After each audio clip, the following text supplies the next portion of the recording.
우리 시온 찬양대 그리고 항상 불귀한 찬양 감사합니다. 늘 수고하는 이대일 찬양단에게도 치아의 말씀을 드립니다. 우리 강 목사님 광고 시간에도 말씀해 주셨습니다마는 오늘 3부 예배 그리고 오후 예배는 지난번 성탄 특집으로 KBS에서 다큐멘터리 방영한 억군 헤브론, 우리 교회하고는 특별한 관련이 있어서 여러분들이 다 시청하신 줄 아는데 그 귀한 프로그램을 제작한 강지연 PD가 와서 이제 특별한 그 얽혀 있는 여러 가지 간증들을 하면서 신앙적인 도전을 받는 시간으로 갖기로 했습니다. 관심 가지고 많이 참여해서 은혜 받으시기를 바랍니다. 며칠 전에 목사님 몇 분하고 회의가 있어서 회의를 마친 뒤에 환담을 나누는 자리가 있었습니다. 그 자리에 계시던 목사님 한 분은 교회가 재개발 지역에 걸려서 조합하고 협상을 계속 오랫동안 진행해 오는 분이었습니다. 협상이 쉽지가 않지요. 그래서 조합으로부터 소송을 당해서 법원을 들락거려야 하는 그런 상황이 벌어져 있습니다. 마음고생이 이루 말할 수 없다는 겁니다. 그런 과정을 쭉 설명하면서 목사님이 이런 말씀을 했습니다. 목사님, 제가 목사가 되어서 지금까지 성도님들을 상대하며 살았던 게 얼마나 감사한지 모르겠어요.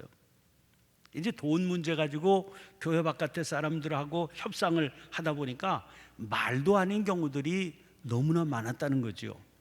아주 절절한 모습으로 말씀하시는데 무슨 말씀을 하는지 알겠더라고요. 제가 독일에 있을 때 생각이 났습니다. 생전 처음 교민 목회를 하면서 교민들 특유의 사고방식이나 생활습관 때문에 마음고생이 있었거든요. 그러다 보니까 서운한 마음도 생겼습니다. 왜 저러시나 싶은 그런 때도 있었죠. 그러던 중에 성도님 가운데 한 분이 한인회장에 출마를 하셨습니다. 한 표라도 보태드려야 되겠다 싶은 마음에 교인총회에 처음으로 참석을 했습니다. 거기 갔다가 그 진행되는 모습을 보고 우리 교인들이 얼마나 훌륭한 사람들인지를 절절히 깨달았습니다. 다 같이 교민으로 사는 분들인데 우리 교인들의 언어나 생활 태도가 보통 다른 분들하고 비교할 수 없이 돋보였기 때문입니다. 환경이 똑같은데 차이가 뭘까 곰곰이 생각을 했습니다. 그랬더니 한 가지 차이밖에는 없습니다. 믿음 생활하는 겁니다. 아니, 그렇게 단정적으로 말할 수 있나 싶으신 그런 분들 계실 겁니다. 정말 깊은 영적인 생활을 하는 분이라면 뚜렷한 차이가 당연하겠지만 실제로 그런 분들이 얼마나 되겠어요? 많은 경우에는 믿는다는 사람이나 교회 안 다니는 사람이나 별반 차이를 모르겠다 그렇게 말하지 않습니까? 아니, 교회 안 다니는 분들 가운데서도 정말 인격적인 훌륭한 분들이 얼마나 많습니까? 반대로 교회를 다닌다 말은 하지만 그 삶을 보면 저건 아니다 싶은 그런 경우는 또 얼마나 많습니까? 그래서 교회 다닌다는 것과 다니지 않는다는 것의 차이가 뭐 대단하랴 싶을 수 있지요. 그러나 제가 가만히 지켜본 바에 의하면 그게 아닙니다. 자라온 환경이 다르고 타고 태어난 성품이 다르니까 사람을 일률적으로 평가하기는 불가능합니다. 그러나 똑같은 사람이라고 그럴 때 그 사람이 교회 다니는 것과 교회 다니지 않는 건 분명한 차이가 있습니다. 교회를 다녔기 때문에 그 사람이 저렇게 망가졌다 그런 경우가 없지는 않겠죠. 그러나 찾기가 쉽지 않습니다. 제가 저만 생각해도 그런 판단이 듭니다. 이유가 뭘까요? 물론 금방 사람이 눈에 띄게 달라지는 건 아닙니다. 사람은 그렇게 쉽게 변화되지 않거든요. 그러나 적어도 주일마다 하나님 앞에 나와 예배 드리는 삶에는 놀라운 힘이 있는 겁니다. 아마 많은 분들이 예배를 드리고 바깥으로 나가면 다시 세상에 휩쓸리며 살겠지요. 그래도 일주일에 단 한 번이라도 예배 자리에 나온다. 이건 대단한 사건입니다. 그 예배 자리에서 우리는 하나님을 대면하게 되거든요. 전능하신 하나님께서는 당신 앞에 나와 있는 그에게 말씀을 주십니다. 그리고 그 손길로 어루만져 주십니다. 이건 보통 일이 아닙니다. 다시 말씀드리지만 대단한 사건입니다. 그런데 그 일이 생애에 한 번 일어나는 게 아닙니다. 일회에 한 번씩 계속되는 겁니다. 엄청난 일입니다. 이게 어떻게 변화가 나타나지 않았겠습니까? 이 사실에 눈을 뜨면 숙제가 생기게 됩니다. 어떻게 하면 그 변화가 근원적인 변화, 누가 보더라도 뚜렷한 변화가 되게 할 수 있을까 하는 겁니다. 물론 주님의 은혜로 주님께서 하실 일이지요. 그러나 그 은혜가 임하시게 하는 일 중에는 우리가 해야 할 일도 있지 않겠습니까? 그런 물음을 안고 오늘 본문 말씀을 붙들게 됐습니다. 오늘 본문 시편 112편은 할렐루야로 시작됩니다. 그 앞에 있는 시 111편 그리고 이어지는 시 113편이 모두 동일합니다. 그런데 할렐루야를 외치는 내용의 차이가 있습니다. 111편은 영광을 받으실 하나님을 향한 찬양입니다. 112편은 하나님을 섬기는 인간을 통해서 하나님을 찬양하고 있습니다. 113편은 이 인간들이 사는 세계를 바라보며 하나님을 찬양하는 내용입니다. 그 중에서도 특별히 111편, 112편은 쌍을 이루는 쌍둥이 같은 시입니다. 두 시가 다 10절씩으로 되어 있죠. 히브리 말 알파벳이 22자인데 그 22개의 알파벳을 순서대로 한 구절에 2개씩 마지막 절에 셋을 넣어서 지은 시이기 때문입니다. 우리가 흔히 말하는 삼행시 같은 형태인 겁니다. 우리식으로 표현하면 1절을 가로 시작해서 중간에 나를 넣고 2절에는 다로 시작해서 중간에 라를 넣는 식으로 그렇게 지어 놓은 겁니다. 중요한 건 형태보다는 내용이겠지요. 아까 말씀드린 대로 112편은 하나님을 섬기는 인간을 통해서 하나님을 찬양하는 시입니다. 이스라엘의 시인들은 자연과 인간과 역사 이 셋을 하나님을 찬양하는 존재로 보았습니다. 여러분, 자연 앞에 서면 우리는 저절로 그 엄청난 자연을 지으신 위대하신 하나님을 찬양하게 되죠. 주 하나님 지으신 모든 세계 내 마음속에 그리워볼 때 하늘의 별 울려 퍼지는 뇌성 주님의 권능 우주에 찾네. 주님의 높고 위대하심을 내 영혼이 찬양하네. 주님의 높고 위대하심을 내 영혼이 찬양하네. 자연이 웅장하면 웅장한 대로 오묘하면 오묘한 대로 자연은 그 모습 그대로 자기를 지으신 하나님을 찬양하고 있습니다. 또 하나가 역사입니다. 당장의 사건만 보면 시간을 지배하는 것이 사람처럼 보일 수 있습니다. 그래서 억울하기도 하고 속상하기도 하고 절망하기도 합니다. 그러나 조금만 시야를 넓혀보면 시간의 주인이 따로 있구나 하는 사실을 알게 됩니다. 특별히 이 시를 지은 다윗은 자기의 생애를 통해서 그걸 체득했던 사람 아닙니까? 그가 아주 어렸을 때에 사울 왕이 그를 죽이려고 얼마나 애를 썼습니까? 현직 왕이 젊은 청년 하나를 죽이겠다는 겁니다. 그러니 다윗으로서는 상대할 수가 없는 거죠. 죽을 고비 수없이 넘겨야 됐습니다. 그런 지독한 위기 중에서도 그는 어떻게 해서든 하나님 마음에 맞는 삶을 살려고 그랬습니다. 그 결과가 다윗의 생애입니다. 이것은 단순히 한 인간의 경우만이 아닙니다. 긴 시간의 흐름을 놓고 보면 그 역사의 주인이 따로 있음을 고백하게 되는 겁니다. 이스라엘은 그분이 의로우신 하나님이시라고 고백합니다. 그래서 시간이 만들어낸 역사는 그 자체로 하나님을 찬양하는 중요한 주제가 되는 겁니다. 또 다른 하나가 인간입니다. 인간은 스스로 보기에도 부족하고 모자란 존재입니다. 욥기 25장 4절부터 6절 말씀을 보면 욥의 친구 수아 사람 빌닷이 이렇게 말합니다. 그런즉 하나님 앞에서 사람이 어찌 의롭다 하며 여자에게서 난 자가 어찌 깨끗하다 하랴. 보라, 그의 눈에는 달이라도 빛을 발하지 못하고 별도 빛나지 못하거는 하물며 구더기 같은 사람 벌레 같은 인생이랴. 구더기 같은 사람, 벌레 같은 인생이라니 너무 지독한 표현 같지 않아요? 그런데 시편 22편을 보면 다윗도 이렇게 노래합니다. 나는 벌레요 사람이 아니라 사람의 비방거리요 백성의 조롱거리니이다. 다윗이 왜 이런 표현을 동원했는지는 그 앞뒤를 면밀히 살펴볼 필요가 있습니다. 시편 22편이 이렇게 시작됩니다. 1절 2절입니다. 내 하나님이여 내 하나님이여 어찌 나를 버리셨나이까? 어찌 나를 멀리하여 돕지 아니하시오며 내 신음소리를 듣지 아니하시나이까? 내 하나님이여 내가 낮에도 부르짖고 밤에도 잠잠하지 아니하오나 응답하지 아니하시나이다. 무슨 일 때문이었는지는 모르겠지만 다윗은 지금 심각한 위기 가운데 빠져 있습니다. 그래서 하나님께 매달려 부르짖었지만 응답이 없는 겁니다. 이 답답함 속에서 다윗은 이스라엘의 조상들을 떠올렸습니다. 5절입니다. 그들이 주께 부르짖어 구원을 얻고 주께 의뢰하여 수치를 당하지 아니하였나이다.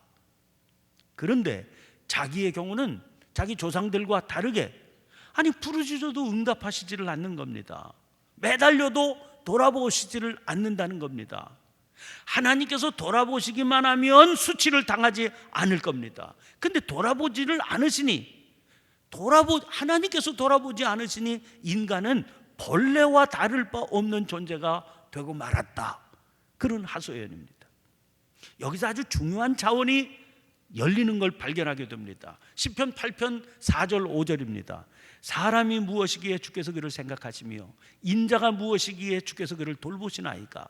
그를 하나님보다 조금 못하게 하시고 영화와 존귀로 관을 씌우셨나이다. 사람이요 하나님을 떠나 있으면 벌레보다 나을 게 없다는 겁니다. 그런다 하나님께서 그를 붙들어 당신보다 조금 못한 존재가 되게 하셔서 영화와 존귀의 관을 씌워주셨다는 거지요. 그 놀라운 변화를 가능하게 하시는 분이 하나님이십니다. 그러므로 사람에게 나타나는 이 놀라운 일을 통해서 하나님은 영광을 받으시는 겁니다. 자, 그래서 아까 제가 제기해드렸던 그 숙제로 다시 돌아가야 됩니다. 우리들에게 주어진 과제는 어떻게 하면 그 변화가 근원적인 변화, 즉 누가 보더라도 뚜렷한 변화가 되게 할 수 있을까 하는 거죠. 오늘 본문 말씀을 통해서 우리가 이 숙제를 풀어볼 수 있습니다. 시편 112편은 의인을 노래하는 시입니다. 전체 10절 가운데 9절이 의인, 즉 의로운 사람의 삶과 그에게 찾아오는 복을 노래하고 있습니다. 오직 한 구절, 맨 마지막 10절에서만 악인을 등장시킵니다. 그것도 의인을 돋보이게 하기 위한 장치처럼 보이는 겁니다. 4절 말씀 보세요.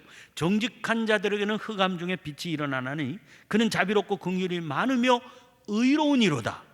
또 6절도 보세요. 그는 영원히 흔들리지 아니하며 의인은 영원히 기억되리로다. 자, 그러면 누가 의인입니까? LG그룹에서 세운 LG복지재단은 2015년부터 LG 의인상 사업을 벌이고 있습니다. 수상 대상자 선정 기준은 국가와 사회 정의를 위해 자신을 희생한 사람입니다. 이 기준에 따라서 예를 들면 2015년 8월 비무장지대 DMZ에서 북한군이 매설한 지뢰 폭발로 다리를 잃는 등 중상을 입은 장병들, 혹은 2016년 1월에 휴가 나왔다가 대구 지하철에서 선로로 추락한 시각장애인을 구해서 화제가 된 최형수 씨 같은 분들이 이 상을 받았습니다. 이것이 세상에서 말하는 의인이기 때문입니다. 그러나 성경의 기준은 전혀 다릅니다. 오늘 본문 1절 말씀 보세요. 할렐루야, 여호와를 경외하며 그의 계명을 크게 즐거워하는 자는 복이 있도다. 그러니까 성경에서 말하는 의인은 여호와를 경외하는 사람입니다. 그리고 그 아래로 계속 이어지는 내용을 통해서 그가 받을 복을 열거하고 있지요. 그러니까 가장 중요한 핵심이 여호와를 경외하는 겁니다. 경외, 이 말이 참 어렵고 오묘한 말입니다. 공경할 경, 두려워할 외입니다. 사전에서는 이 말을 공경하고 두려워함 이렇게 풀어서 설명하고 있습니다. 그런데 새겨두어야 할 것은 공경과 두려움이 따로따로 있는 게 아니라 함께 어우러진 것이다 하는 사실입니다. 그러니까 두려움은 두려움인데 단순한 공포가 아니라 상대에 대한 존경심 때문에 일어나게 되는 두려움이라고 하는 말이죠. 이거 말로 설명하기는 어렵지만 실제 삶에서는 구체적으로 경험할 수 있는 말입니다. 요즘 박지민이라고 하는 7살짜리 유치원생 어린이가 일약 스타가 되었다고 그럽니다. 텔레비전 CF에 망토를 두른 채 등장을 해서 우리 아빠는 미세먼지를 엄청 줄이고 지구를 지켜요, 이렇게 자랑하지요. 그 자랑을 들은 아줌마가 묻습니다. 아빠가 뭐 하시는데? 아이가 대답합니다. 콘덴싱 만들어요. 이 아이에게는 자기 아빠가 그렇게 자랑스러운 존경의 대상이지요. 그런데 이런 아이가 자라면서 아빠를 더 깊은 이해로 존경하게 됩니다. 존경의 차원이 달라지게 되는 거지요. 그 차원에 이르면 나타나게 되는 현상이 있습니다. 아버지를 어려워하는 겁니다. 사랑과 존경이 바뀐 게 아닙니다. 오히려 더 깊어진 거지요. 그래서 아버지지만 함부로 대할 수 없는 분이 된 겁니다. 철이 없을 때는요, 사랑의 표시가 그저 매달리고 끌어안고 그리고 졸라대는 겁니다. 그러나 철이 들면서는 그렇게 함부로 대할 수 없게 됩니다. 지극한 존경을 담아서 바라보고 따르게 되는 겁니다. 종교 철학자 로마노 구아르디니는 경외심이란 신성한 것, 건드려서는 안 되는 것을 건드리지 않는 것, 이렇게 설명했습니다. 존경하는 마음으로 거리를 두는 거다 하는 겁니다. 진정한 경외의 태도는 그래서 반드시 섬김으로 이어지게 됩니다. 무슨 말씀을 하시든지 귀담아 듣게 되고 가슴에 새겨서 그 말씀을 그대로 따라하려고 노력하게 되는 겁니다. 우리 믿음이 어린아이 같았을 때는 하나님의 사랑이 그저 따뜻하고 푸근하기만 했습니다. 안아주시고 보듬어 주시는 그 손길 편안하기만 했습니다. 마구 매달려서 어리광도 부리고 떼도 썼지요. 그러나 믿음이 자라면서 새로운 차원이 열리게 됩니다. 여전히 그 품은 따뜻하고 푸근합니다. 그 품이 든든하기도 합니다. 그러나 이제는 그분이 주시는 말씀 한마디 한마디가 힘이 있고 위대해서 소홀히 들을 수 없게 됩니다. 진중하게 듣고 마음에 새기고 또 새기게 됩니다. 바라보는 시야에는 말할 수 없는 존경의 마음이 담기게 됩니다. 이게 경외입니다. 이렇게 경외하는 마음으로 하나님을 향하게 되면 자동적으로 찾아오는 현상이 있습니다. 1절 다시 보세요. 여호와를 경외하며 그의 계명을 크게 즐거워하는 자는 복이 있도다. 그렇습니다. 그의 계명을 즐거워하게 됩니다. 그의 계명이 뭡니까? 물론 제일 먼저 10계명 떠올리게 되겠죠. 그러나 사실 그것만 아니지 않습니까? 하나님께서 우리들에게 일러주신 모든 말씀이 계명입니다. 하나님을 경외하는 차원에 이르게 되면 그 모든 말씀들은 우리들을 바른 길로 인도해 주시는 말씀이라고 하는 사실을 깨닫게 되지요. 그러니까 하나님께서 말씀으로 주신 계명은 더 이상 뭘 해라 하지 말아라 이런 차원으로 받지 않게 되는 겁니다. 하지 말라는 것을 하게 되면 벌을 받을까 염려하는 그런 차원도 아닙니다. 주신 계명이 참으로 소중하고 귀하기만 합니다. 그 길을 걷는 게 크게 즐겁습니다. 성경은 그렇게 사는 자가 복이 있다, 그렇게 말씀합니다. 이제 그 복이 어떤 복인지에 대한 설명이 2절부터 9절까지 이어지는 겁니다. 먼저 2절 3절 말씀 보세요. 그의 후손이 땅에서 강성하며 정직한 자들의 후손에게 복이 있으리로다. 부와 재물이 그의 집에 있으며 그의 공의가 영구히 서 있으리로다. 세번역은 이 구절을 이렇게 옮깁니다. 그의 자손은 이 세상에서 능력 있는 사람이 되며 정직한 사람의 자손은 복을 받으며 그의 집에는 부귀와 영화가 있으며 그의 의로움은 영원토록 칭찬을 받을 것이다. 이 구절은 어떻게 보면 상당히 기복적인 내용으로 들립니다. 하나님 말씀 잘 지켜서 행하니까 자손들이 복을 받는데 부와 재물의 복을 받는다, 그런 말씀 아닙니까? 그래서 요즘 같은 분위기에서는 상당히 비판을 받을 수 있을 것 같습니다. 또 자칫 잘못하면 아전인수격인 해석을 내릴 위험성도 있습니다. 여러분, 안 되면 조상 탓 이런 말 있잖아요. 지금 고통당하고 내가 힘겹게 사는 것은 내 잘못이 아니라 나와는 관계없는 조상들이 하나님께 불순종한 탓이다, 이런 식으로 해석하게 되는 거지요. 이건 참 잘못된 신앙적인 태도입니다. 그러나 그렇다고 해서 부정적으로만 이 말씀을 받아들일 게 아닙니다. 이런 내용과 관련해서 아주 실제적인 사례들이 수도 없이 많기 때문입니다. 그 말은 이런 영적인 가르침이 미신적인 기복신앙과는 다르다는 증거입니다. 지극히 논리적이고 과학적인 설명까지도 가능합니다. 하나님을 경외하고 그의 계명을 크게 즐거워하는 삶이란 결국 가치관의 문제거든요. 가치관이 달라지면 삶의 모든 게 달라집니다. 그러니까 자녀들을 훈련시키는 방향도 달라지겠죠. 여호와를 경외하는 사람, 그의 계명을 크게 즐거워하는 사람이 어떻게 자기만 그런 길을 가겠습니까? 자녀들도 그렇게 키워내지 않겠습니까? 그렇게 양육받은 자녀가 어떻게 바르게 자라지 않겠습니까?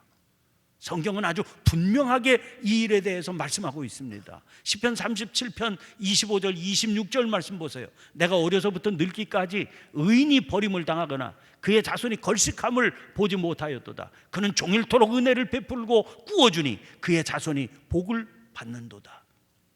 하나님의 공의를 말할 때 빼놓을 수 없는 것이 가난한 이웃, 어려움에 처한 형제를 돌보는 일이거든요. 4절 5절입니다. 정직한 자들에게는 흑암 중에 빛이 일어나나니 그는 자비롭고 긍휼이 많으며 의로운 이로다. 은혜를 베풀며 꾸어주는 자는 잘 되나니 그 일을 정의로 행하리로다. 또 9절 말씀도 보세요. 그가 재물을 흩어 빈궁한 자들에게 주었으니 그의 의가 영구히 있고 그의 뿔이 영광 중에 들리리로다. 여러분, 이건 너무나 분명한 하나님의 뜻입니다. 시편 이사야서 58편 10절 11절입니다. 줄인 자에게 내 심정이 동하며 괴로워하는 자의 심정을 만족하게 하면 내 빛이 흑암 중에서 떠올라 내 어둠이 낮과 같이 될 것이며 여호와가 너를 항상 인도하여 메마른 곳에서도 내 영혼을 만족하게 하며 내 뼈를 견고하게 하리니 너는 물된 동산 같겠고 물이 끊어지지 않으냐는 샘 같을 것이라. 그렇기 때문에 이 본문에서 부와 재물이라고 하는 단어보다는 우리가 눈길을 먼저 주어야 하는 말씀이 있는 겁니다. 마지막에 등장하는 그의 공의가 영구히 서 있으리로다. 세 번역으로 그의 의로움은 영원토록 칭찬을 받을 것이다 하는 이 말씀입니다. 여호와를 경외하는 사람에게 있어서 가장 우선적인 것은 하나님이 기뻐하시는 공의겠지요. 천만금을 준다고 그래도 이걸 양보할 수 없습니다. 왕후 장상의 자리라고 그래도 바꿀 수가 없는 겁니다. 그것은 지니고 있는 부와 재물을 다 빼앗긴다고 그래도 양보할 수 없는 가치라는 의미입니다. 그 점에서 이걸 단순히 기복신앙이다 이렇게 부정적으로 봐서는 안 된다는 겁니다. 자녀들 잘 키워서 평안하고 넉넉하게 잘 살게 하고 싶은 게 부모들의 한결같은 바람 아닙니까? 그런 마음의 소원 때문에 잔인하다고 할 정도로 자녀들을 몰아붙여서 새벽부터 밤까지 공부하게 하고 본인들은 그 뒷바라지 하는 일에 등골이 휘일 지경 아닙니까? 그러나 믿음의 부모는 그보다 더 중요한 게 있음을 알아야 됩니다. 여호와를 경외하며 그의 계명을 크게 즐거워하는 삶을 사는 일입니다. 나도 그렇게 살고 자녀들도 그 삶을 배우며 그대로 따라서 살게 자라게 해야 됩니다. 여호와를 경외하는 사람이라면 그 길을 걷는데 흔들림이 없어야 됩니다. 이렇게 살면요 주위에서 별별 소리 다 듣게 되겠죠. 주님께서 공연히 우리에게 너희는 세상의 빛이다 그러셨겠어요? 어둠이 온통 휩싸고 있으니 그렇게 말씀하신 거 아닙니까? 그래도 무슨 소리 들어도 두려워하지 말고 그 길을 걸어가야 됩니다. 오늘 본문 말씀에 다 나와 있어요. 7절입니다. 그는 흉한 소문을 두려워하지 아니하며 여호와를 의뢰하고 그의 마음을 굳게 정하였도다. 8절도 보세요. 그의 마음이 견고하여 두려워하지 아니할 것이라 그의 대적들이 받는 보응을 마침내 보리이다. 오늘이 이번 달 셋째 주일이라 아까 출생 후 처음 교회에 출석한 자녀를 위한 축복 기도를 드렸습니다. 여러분, 이 세상이 지금 어떤 세상입니까? 아이들이요, 자기 친부모조차 믿지 못하게 되는 세상입니다. 친부모에 의해서 저질러지는 아동학대가 그치지 않고 보도되고 있지 않습니까?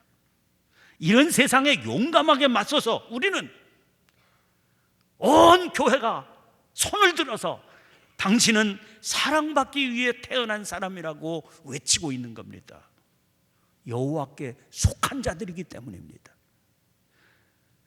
오늘 위로 기도 드렸습니다마는 지난주에는 같은 날 두 가정의 장례 예배를 드렸습니다. 장례 예배를 드릴 때마다 얼마나 감사한지 모릅니다. 그 자리에서 우리는 이별의 눈물을 흘리면서도 힘차게 찬송을 부릅니다. 우리에게는 분명한 소망이 있으므로 그 소망을 붙들고 바라보며 부르는 찬송입니다. 우리는 여호와께 속한 자들인 겁니다. 사랑하는 성도 여러분, 우리는 여호와께 속한 자들, 그래서 말로 다 할 수 없이 행복한 사람들입니다. 이 행복을 드리는 예배를 통해서 더 깊이 간직하게 되시기를 바랍니다. 매일 매순간마다 이 행복을 묵상 중에 확인하시면서 이 길 위에 굳건히 서시기를 바랍니다.